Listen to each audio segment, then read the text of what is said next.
Hi, my name is Adrian, also known as the Gut Geek, and I'm here to tell you what Gut Geek is all about.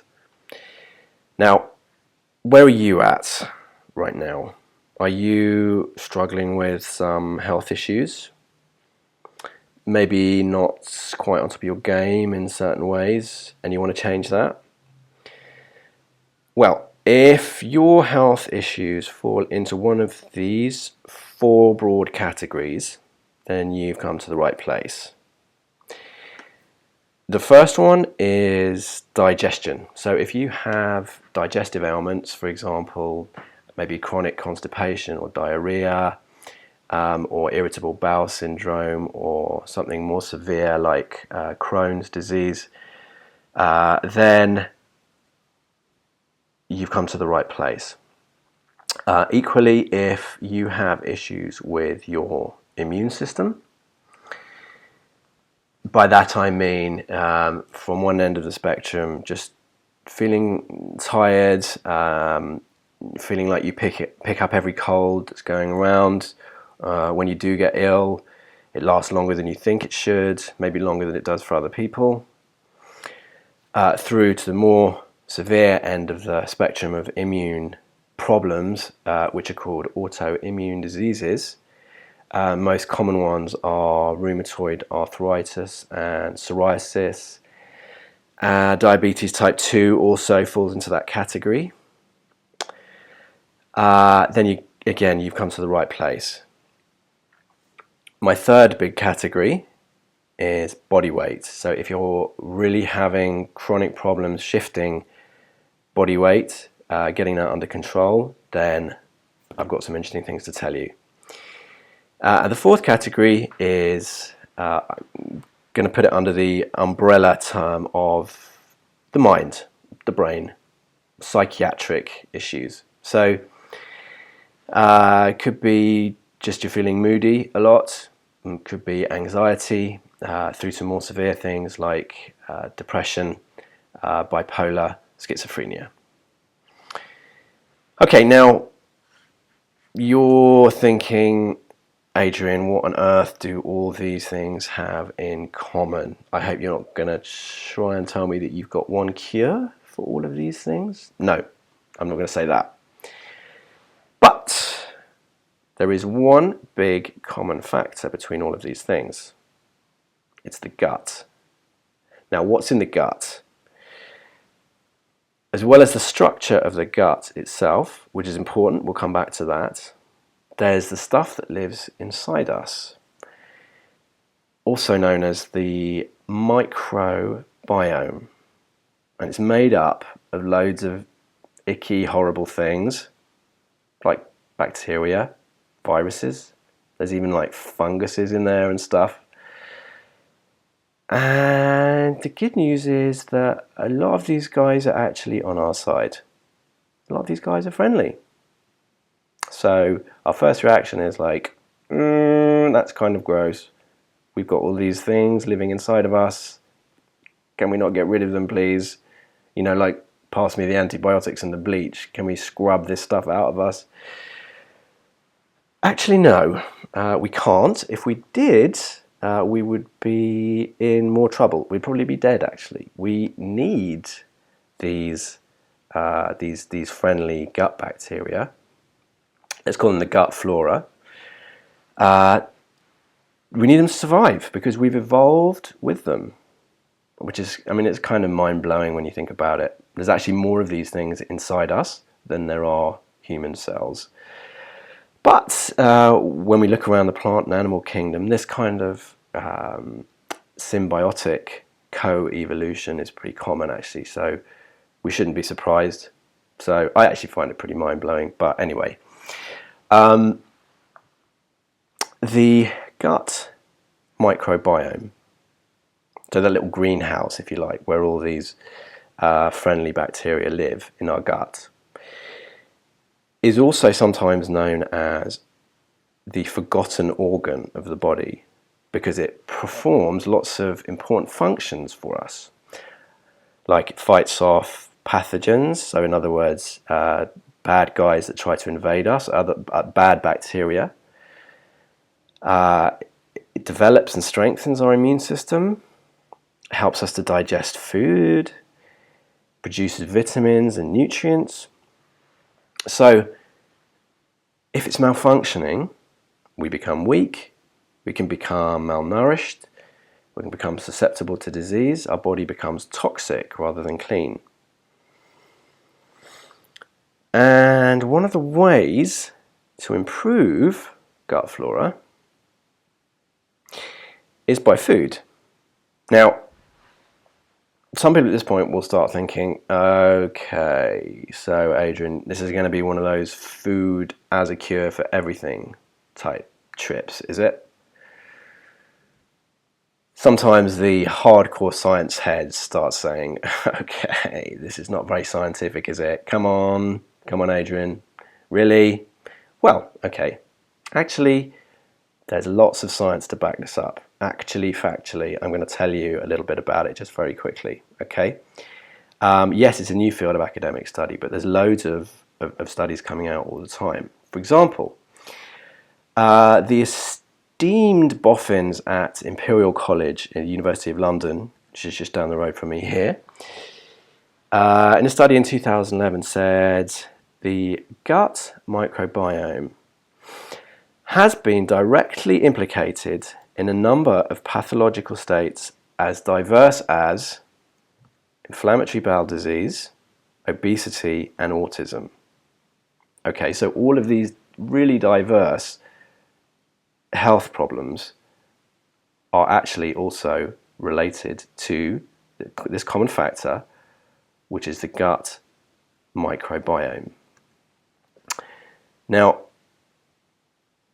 let me just take you through a little bit of what the boffins say. So I should add, I'm not a scientist. I'm just a geeky guy who's had problems, these kinds of problems in my digestion, and I've got over them, and I feel awesome now. But just to give you a quick heads up of what the scientists are saying, in digestion they say, disruption of balanced composition of gut microbiome can cause low-grade intestinal inflammation or intense intestinal autoimmunity, as seen in inflammatory bowel disease. So I'm not making this stuff up, okay? This is a scientific study which I'll give the link to in the notes below. And for immunity, we got a similar thing. In a 2006 study, it said the intestinal microflora is a positive health asset that crucially influences the normal structural and functional development of the immune system. So the research shows that when the gut flora is out of balance, the immune system becomes less effective. I hope you're getting this, right? This is actual, factual, scientific evidence that when our gut flora is out of balance, in other words, when it gets overrun by the bad bacteria and the good bacteria are on the back foot, then what happens? The immune system becomes unbalanced, malnourished, the body becomes full of low-grade inflammation that sets the stage for serious chronic illnesses. There's also in this, I have to just mention it, the situation with leaky gut, because you'll hear a lot about this in the world of gut health and gut flora. That's when the wall of our gut becomes damaged and the undigested food particles and bad bacteria start flowing out of our gut into our body, and our immune system suddenly has so much work to do, it becomes overloaded, and it actually becomes confused and starts attacking it starts attacking the organs of the body. So it starts attacking itself. Now, that is not yet completely accepted by the medical establishment, but the different pieces of the puzzle are starting to come together. And again, I've given you some references in the notes just in case you don't believe me. just in case you think I'm making this stuff up. I mean, why would I make this stuff up? I mean, do I look like I would? Look at this face. Anyway. Okay, now I know you want to hear about weight loss, so just quickly, okay? Because I will be dealing with this stuff in future videos, but I just want to give you a heads up here, okay? A 2010 review of the academic research in this field said, an increasing number of studies relate imbalances in the composition of the gut microbiota, it's just another word for the gut flora, to obesity and its associated diseases.